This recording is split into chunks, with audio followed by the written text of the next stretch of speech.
दोस्तों, कैसा हो अगर रात के समय जंगल के बीच के रास्ते से आप अकेले गुजर रहे हो और आपकी गाड़ी खराब हो जाए। ये कहानी ऐसी ही एक डरावनी रात पर आधारित है।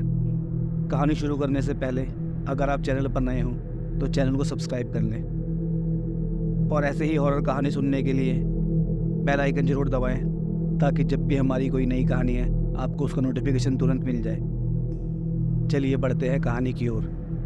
ये कहानी है एक मिडिल क्लास फैमिली की लड़की की, जिसके सपने बहुत ऊंचे थे, जिन्हें पूरा करने के लिए उसने दिन रात मेहनत करी। फाइनली आज वो दिन आ ही गया था जिसका साक्षी को इतने सालों से इंतज़ार था। आज उसे अपनी ड्रीम जॉब मिल गई। ऑफिस घर से दूर होने की वजह से साक्षी एक सेकंड हैंड कार ले लेती है।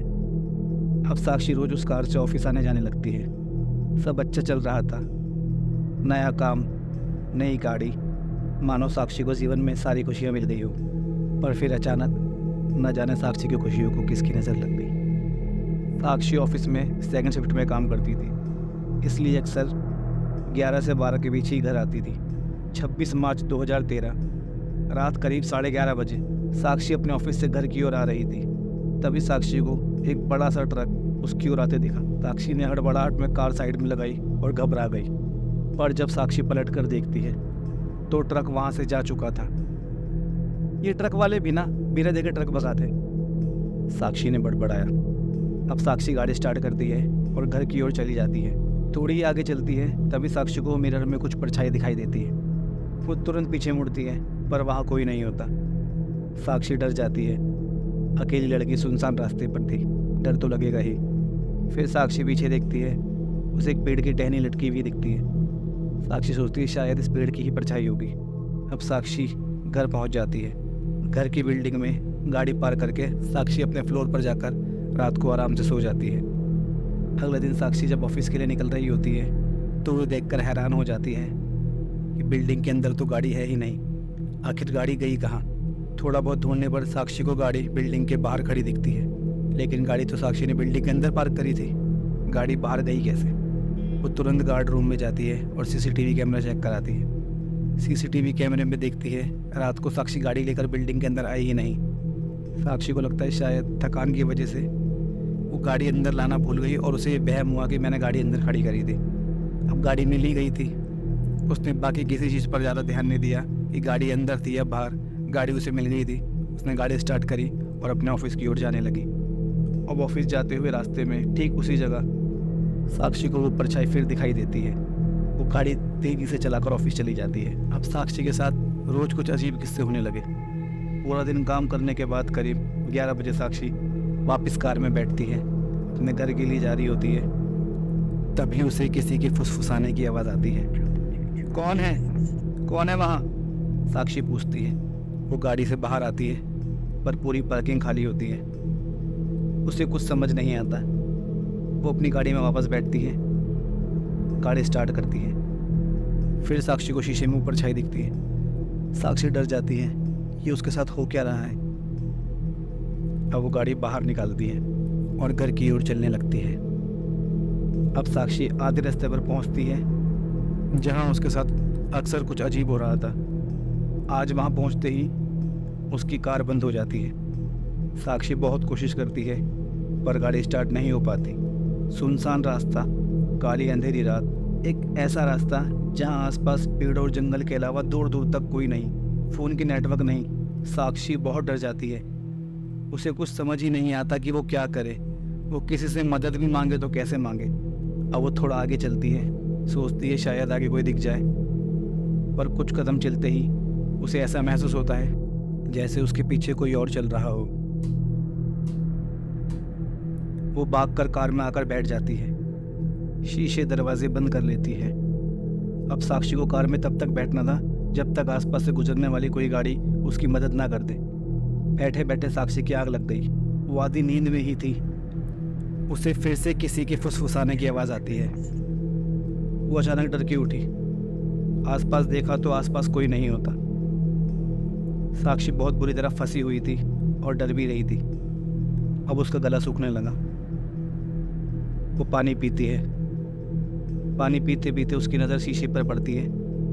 जहाँ रोज उसे कोई परछाई दिखाई देती थी। वो परछाई आज भी वहीं थी। साक्षी तुरंत वहाँ से नज़र हटाती है और धीरे धीरे तिरछी नज़रों से उस शीशे की ओर देखती है। अब उसकी नज़र दोबारा जब शीशे पर पड़ती है तो परछाई और करीब आ चुकी थी। साक्षी को तो डर के मारे हाथ पैर फूलने लगते हैं। वो शीशे से नज़र तो हटाना चाहती है पर नज़र हटा नहीं पाती। अब वो परछाई और ज़्यादा नज़दीक आ जाती है। अब साक्षी डर के आंखें बंद कर लेती है। अब सब तरफ सन्नाटा हो जाता है। थोड़ी देर बाद जब वो आँख खोलती है तो परछाई गायब थी। अब वो थोड़ा चैन की सांस लेती है।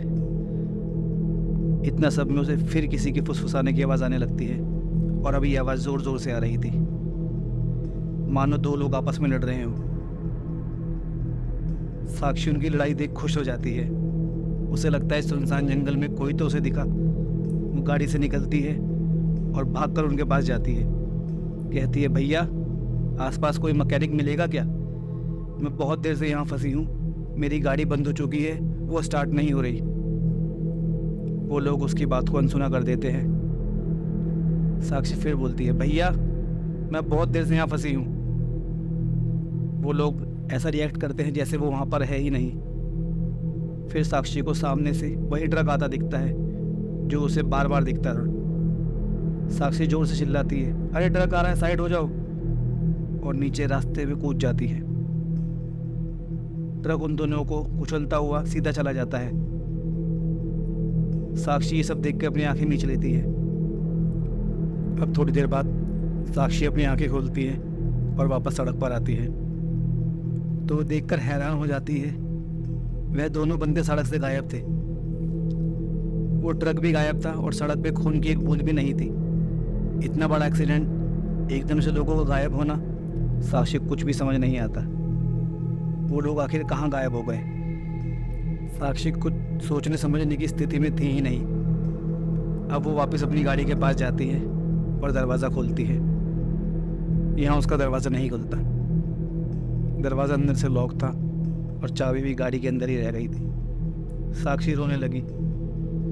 एक तो रोड पर अजीब डरावना माहौल, आसपास कोई आदमी नहीं, ऊपर से अब गाड़ी भी अंदर से लॉक हो गई। साक्षी गाड़ी के पास वहीं बैठ जाती है और उसी जगह देखने लगती है जहाँ ये सब किस्सा हुआ था। साक्षी को अपनी आंखों पर यकीन नहीं होता। वो दोनों बंदे उसी जगह पर सही सलामत वापस वैसे ही खड़े थे जैसे थोड़ी देर पहले साक्षी ने देखा।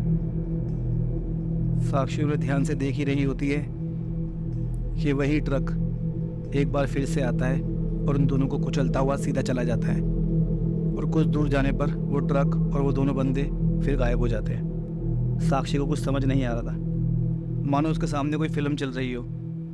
बार बार 2 बार 4 बार 10 बार साक्षी के सामने बड़े दृश्य घूम रहे होते हैं। अब साक्षी जोर से अपनी आंख नीचे लेती है और कुछ नहीं देखती, बस रोने लगती है।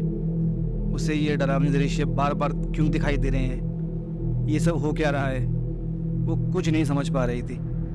फिर ना जाने उसे कहाँ से ख्याल आता है कि ये सब मेरे साथ ही क्यों हो रहा है। ये ट्रक आखिर बार बार इन दोनों को कुचल के जा रहा है, ये मुझे ही क्यों दिख रहा है, इस रोड पे और कोई गाड़ी क्यों नहीं आ रही है।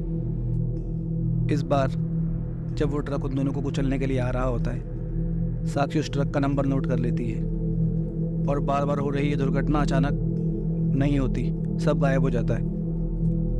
फिर साक्षी को दरवाज़ा अनलॉक होने की आवाज़ आती है। वह जल्दी से गाड़ी में बैठती है और पुलिस स्टेशन की ओर भागती है। वहाँ जाकर पुलिस को सारी बातें बताती है और ट्रक का नंबर देती है और कहती है हाईवे पर एक एक्सीडेंट हुआ है, और ये बोलकर बेहोश हो जाती है। अब साक्षी अगले दिन जब होश में आती है, पुलिस उसे बताती है ट्रक और वो ड्राइवर दोनों पकड़े गए हैं। लेकिन जिस एक्सीडेंट के बारे में साक्षी ने उन्हें बताया था वो एक्सीडेंट अभी नहीं, आज से 1 साल पहले हुआ था और ड्राइवर ने वो जुर्म कबूल लिया है। और पुलिस वाला ये भी बताता है साक्षी ने जो कार खरीदी है वो उन्हीं में से किसी एक की थी। साक्षी समझ जाती है। तभी बार बार साक्षी को दृश्य दिखाए जा रहे थे ताकि वो ट्रक वाला पकड़ा जाए। उसके बाद साक्षी की लाइफ नॉर्मल हो गई। वह अपनी ज़िंदगी नॉर्मल तरीके से जीने लगी। अब साक्षी रोज़ उसी सड़क से घर से ऑफिस, ऑफिस से घर आती जाती। उसे अब कभी कोई परछाई नहीं दिखी, ना ही कभी उसकी गाड़ी बंद हुई। दोस्तों, अगर कहानी पसंद आई तो लाइक ज़रूर करें और अपने दोस्तों के साथ शेयर करें। मिलते हैं कल एक नई कहानी के साथ। तब तक के लिए bye bye. Have a horror night.